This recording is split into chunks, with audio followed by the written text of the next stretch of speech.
August 2, 1945. 11:00 a.m., Philippine Sea. Lieutenant Wilbur Gwynn spotted the oil slick first. From 3,000 feet, it looked like a submarine trail. He descended to investigate. At 300 feet, he saw something else. Not metal, not machinery. Men. Hundreds of them, floating in the open ocean, covered in oil, waving, some screaming, others motionless, already dead, kept afloat by their life jackets. Gwynn radioed immediately. Many men in the water. The men below had been there for 4 days and 5 nights. No food, no water, surrounded by sharks, watching their shipmates die one by one, some from injuries, some from exposure, some torn apart by teeth and fins in the darkness. Of the 1,196 men aboard the USS Indianapolis when it sank, 900 made it into the water alive. Only 316 would be pulled out. This is a story about the worst experiences in World War II, not the famous battles, not the strategic victories, not the moments that turned the tide of history. This is about what happens when survival itself becomes the only mission, when the ocean becomes a graveyard, when a city becomes rubble with children hiding in it for months, when soldiers are ordered to march until they die. These are the stories that haunt the survivors long after the war ends. The ones that make grown men weep decades later. The ones that prove war's true horror isn't the fighting, it's what comes after. This is what the worst of WWII looked like, not from the general's perspective, not from the history books. From the water, from the ruins, from the men who barely made it home. July 26, 1945. Tinian Island, Northern Mariana Islands. The USS Indianapolis had just completed the most important mission of the war. She transported components for Little Boy, the atomic bomb that would level Hiroshima 10 days later. 17-year-old Harold Bray was fresh out of boot camp. He'd been assigned to the Indianapolis only 2 weeks earlier. He once sat on the massive crate containing the bomb's uranium, having no idea what it held. The mission complete, Indianapolis departed for Leyte Gulf in the Philippines. Training exercises, routine duty. The war was almost over. Everyone knew it. Captain Charles McVeigh III commanded the heavy cruiser. The Indianapolis was his ship, his responsibility. He'd been told to travel at his discretion regarding evasive maneuvers. The night of July 30 was cloudy, visibility poor. He chose not to zigzag. Just after midnight, 2 torpedoes from Japanese submarine slammed into Indianapolis's starboard side. The first hit forward, detonating the ammunition magazine. The explosion was catastrophic. The second struck near the fuel tanks, sending a pillar of flame engulfing the cruiser. The ship listed immediately, heavily. She was top-heavy with armament added throughout the war. 12 minutes. That's all it took for Indianapolis to roll completely over, her stern rising into the air before she disappeared beneath the Philippine Sea. 300 men went down with her, trapped, drowned, crushed in collapsing compartments. The remaining 900 were in the water. With few lifeboats, fewer life jackets, and no one knowing they were there. Harold Bray swam through burning oil. The water was on fire. Men screamed around him, some engulfed in flames, others choking on fuel. The lucky ones died quickly. Bray found wreckage, clung to it, looked around at hundreds of faces covered in oil, eyes white with terror, teeth visible in the darkness. Lieutenant Harlan Twibble, officer of the deck, had been one of the last to abandon ship. He organized survivors as best he could. In the chaos of sinking, the 900 men had scattered across miles of ocean. Some found life rafts. Most grabbed whatever floated, debris, cargo nets, anything. Twibble counted 325 men in his group. He was the only officer. The responsibility for keeping them alive fell entirely on his shoulders. "We tried to keep the men thinking that they would be saved," he later said. "But there was no way in God's green earth that I knew we were gonna be saved." As dawn broke on the first day, the men took stock of their situation. No distress signal had been sent. The ship sank too fast. They were hundreds of miles from the nearest land. The water was shark-infested, and no one knew they were missing. The Indianapolis had been scheduled to arrive at Leyte Gulf on July 31. When she didn't appear, no one reported her missing. A communications error, a bureaucratic failure, a catastrophic oversight. The men floating in the Philippine Sea had no idea that no rescue was coming, that no one was looking for them, that they were completely, utterly alone. Tony King watched the first shark circle beneath him. He could see it clearly through the water. Massive, maybe 12 feet long, an oceanic whitetip. The sharks had been drawn by the explosions, by the blood, by the thrashing of 900 men suddenly cast into their territory. At first, they fed on the dead. Bodies drifted everywhere, kept afloat by life jackets. The sharks tore into them. The living watched, horrified, knowing they were next. Then the sharks started on the wounded. Eugene Morgan described what happened. We had a cargo net that had styrofoam things attached to keep it afloat. There were about 15 sailors on this, and suddenly, 10 sharks hit it and there was nothing left. The men formed tight groups, kicking and beating at the sharks when they approached. Sometimes it worked. The sharks would circle, then leave. Sometimes it didn't. George Horvath left his group to swim toward a survival raft, hopping for water. He stopped to rest, glanced down. A shark stared back at him from inches away. "Not now, Lord, not now," he prayed. The shark moved on. Others weren't so lucky. Every now and then, like lightning, a shark would come straight up and take a sailor and take him straight down, survivor Lowell Dean Cox recalled.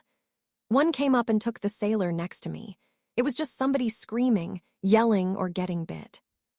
The exact number killed by sharks is unknown. Estimates range from a few dozen to 150, but the sharks weren't the worst part.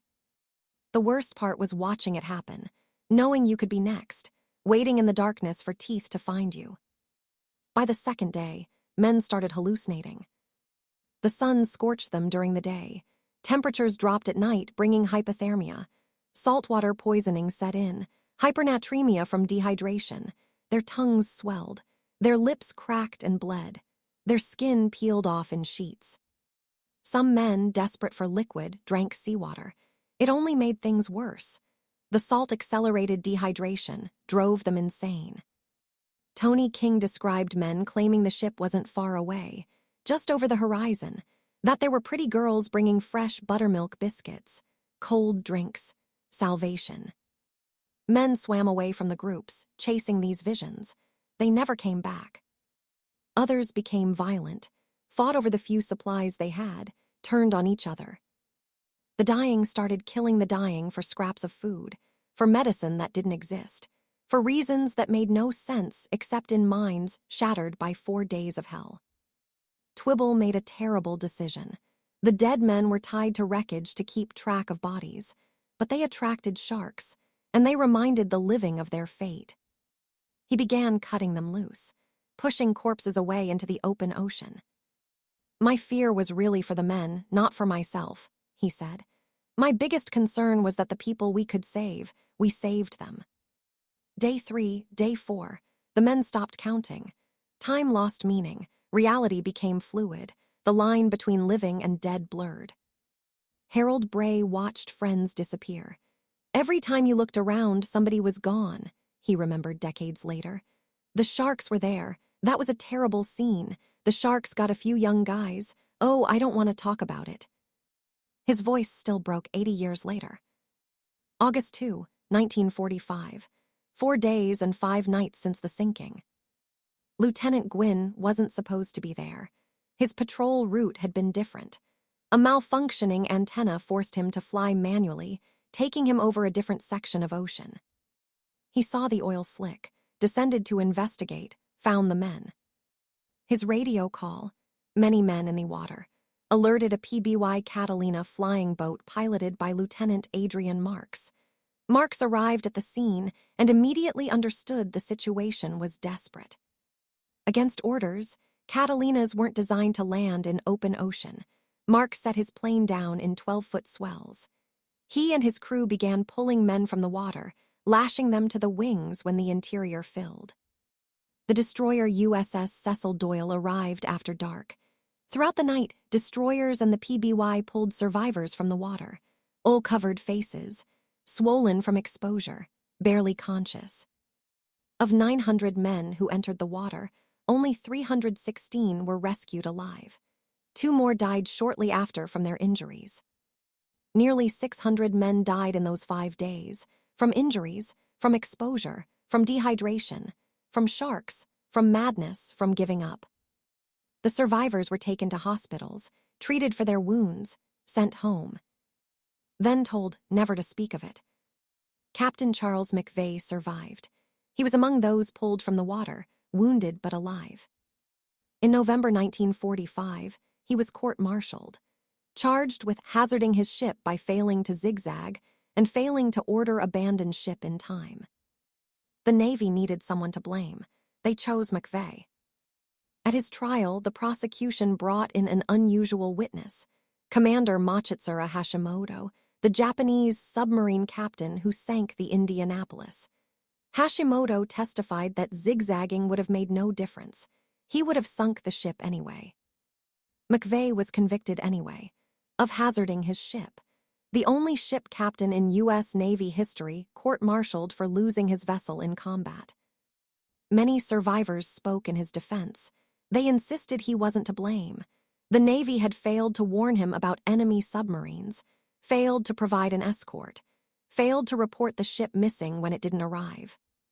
The families of the dead thought otherwise.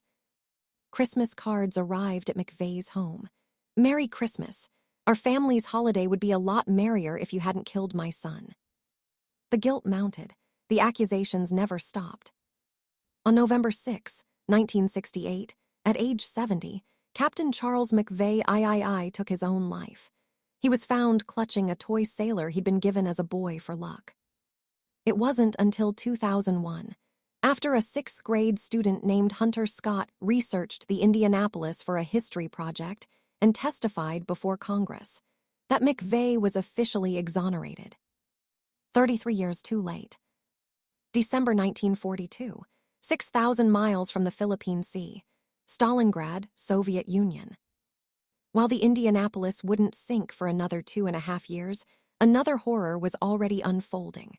One that would claim even more lives, that would trap civilians, half of them women and children, in a battlefield that lasted 5 months. The Battle of Stalingrad, the bloodiest battle in human history. As many as 500,000 civilians remained in Stalingrad when the Germans arrived in late summer 1942. Soviet authorities delayed evacuation until too late. Some believe Stalin himself forbade it, reasoning that soldiers would fight harder for a city full of civilians, using human shields to motivate troops. The German bombardment turned the city to rubble. Buildings collapsed. Streets became canyons of broken concrete, and in those ruins, children hid. A young girl, perhaps 10 years old, crawled from her hiding place after dark. She moved carefully, quietly, toward the Volga River. Her mother had told her, if there are bodies in the water, move them aside. They would boil the water later. A few miles away, a boy crouched under fallen masonry that once was a library ceiling. In his mind, it became a submarine, a hot air balloon, anything but a battlefield. Stalingrad civilians formed bands for mutual survival. They moved at night, dressed to blend with ruins. Young women shaved their heads, feigned diseases, anything to avoid attracting the attention of soldiers from either side. They scavenged for food among corpses, bartered with troops. Some considered it disrespectful to strip the dead, but hunger makes philosophers of no one. Children wore layers of heavy clothing even in warmer weather, armor against shrapnel, bullets, the randomness of death. November 19, 1942, the Soviet counteroffensive began. Within days, the Red Army had surrounded Stalingrad completely. Approximately 300,000 Axis troops, Germans, Romanians, Italians, Croatians, were trapped in what became known as the Kessel, the pocket, the cauldron. Hitler ordered them to hold, no retreat. Stalingrad would not fall. For nearly 3 months, during the harshest part of the Russian winter, the trapped German Sixth Army endured conditions that defied imagination. Temperatures dropped to 19 degrees below zero. The soldiers had no winter clothing, only the uniforms they'd been issued for summer fighting. They stuffed newspapers inside their clothes for insulation. It worked until they moved, until sweat soaked the paper, until the moisture froze and made them colder than before. The Luftwaffe attempted airdrops. It wasn't enough, nowhere near enough. Men began to starve. Frostbite claimed hands, feet, entire limbs. Dysentery swept through the pocket. Infections turned minor wounds into death sentences. Andreas Engel, a staff sergeant with the 15th Panzer Grenadier Regiment, was shot in the thigh. He managed to reach an airfield and found chaos. Thousands of wounded men fighting for seats on planes that could carry dozens. "The crowd here was unimaginable," he wrote. "My hopes sank to zero." At gunpoint, the air crew prevented the aircraft from being stormed. As a wounded man unable to walk, Engel secured a place and was flown out.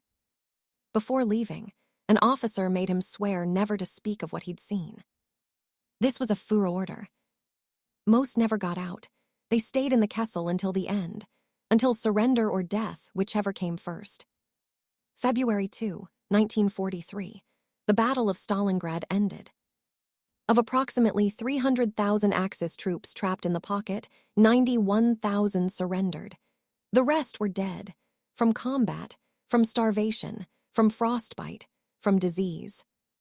The Soviets recovered 250,000 German and Romanian corpses in and around Stalingrad. Total Axis casualties exceeded 800,000. On the Soviet side, official estimates put casualties at 1.1 million dead, wounded, missing, or captured, plus 40,000 civilians. More than 1.5 million people died at Stalingrad, the single bloodiest battle in human history. Of the 91,000 who surrendered, only 5,000 to 6,000 ever returned home. The last of them arrived in the mid-1950s, a full decade after the war ended.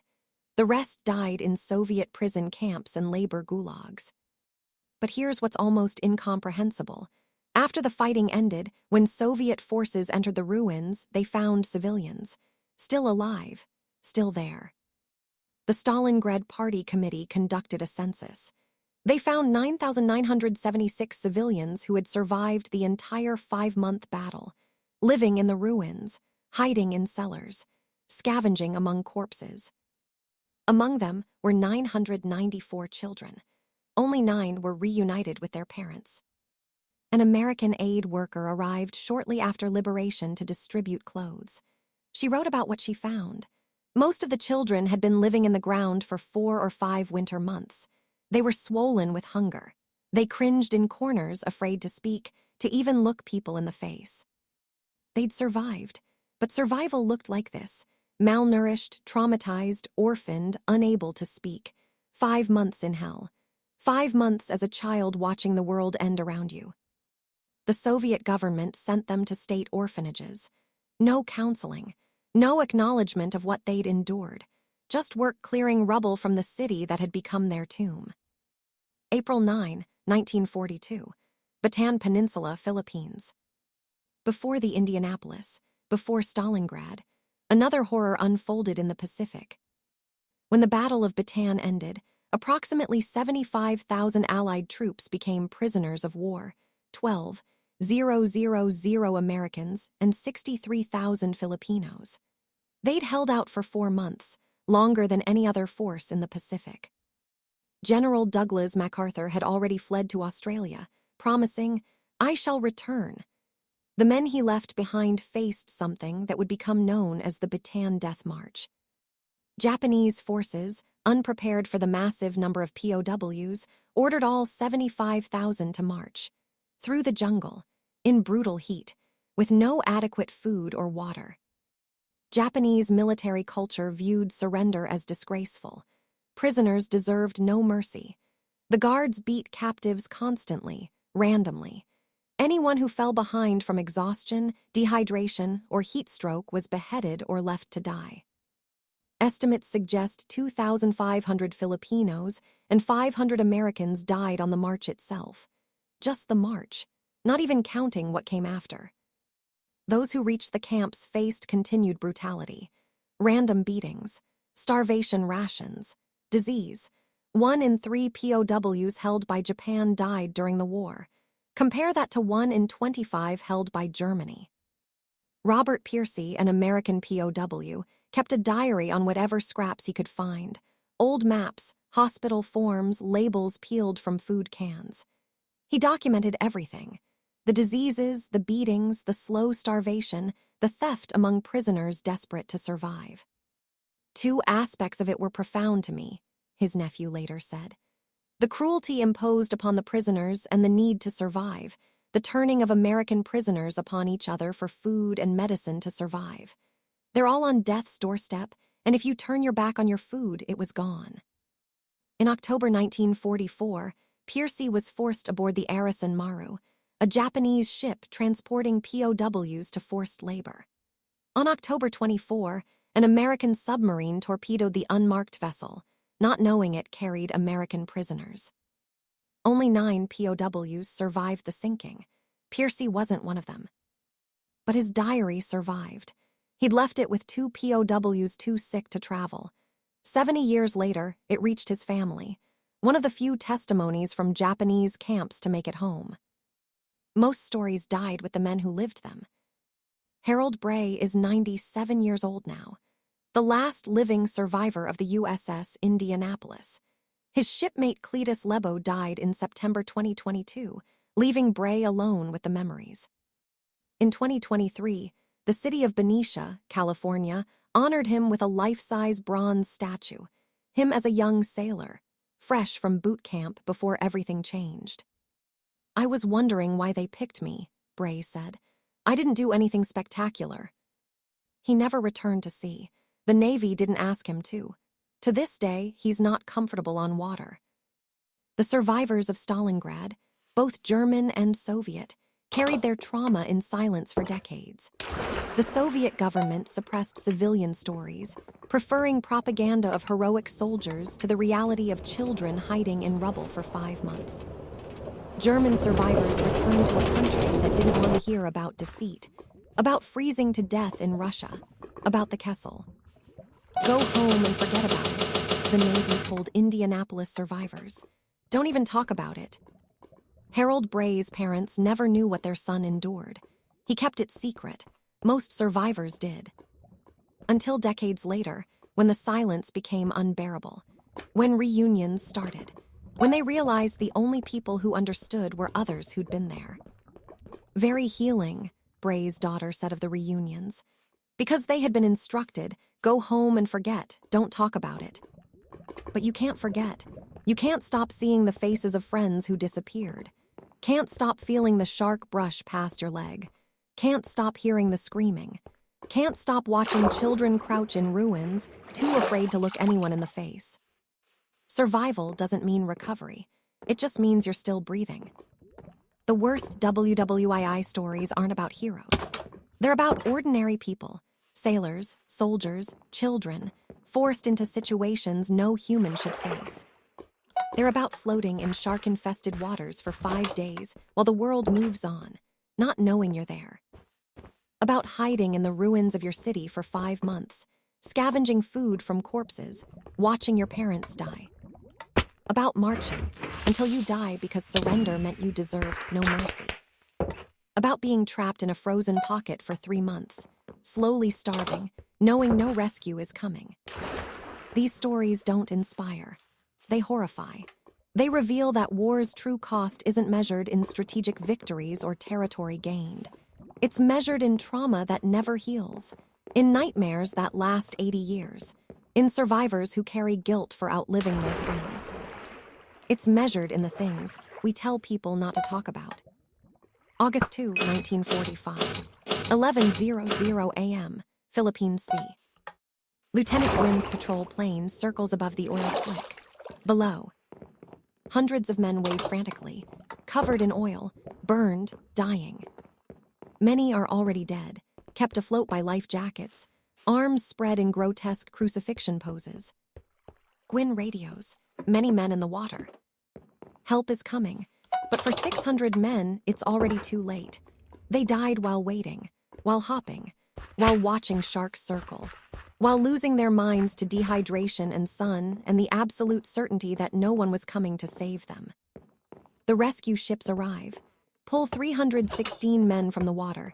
The survivors are rushed to hospitals, treated, eventually sent home. Where they're told, don't talk about it, go back to your lives, forget. But Tony King, at 94, still sees the sharks when he closes his eyes, still hears the screaming, still feels the weight of friends lost. Harold Bray, at 97, won't go near water, can't talk about it without his voice breaking. The children of Stalingrad grew up to be adults who flinched at loud noises, who hoarded food, who never felt safe even in peacetime. The survivors of Bataan carried malaria, dysentery, and nightmares for the rest of their lives. This is what the worst WWII stories teach us.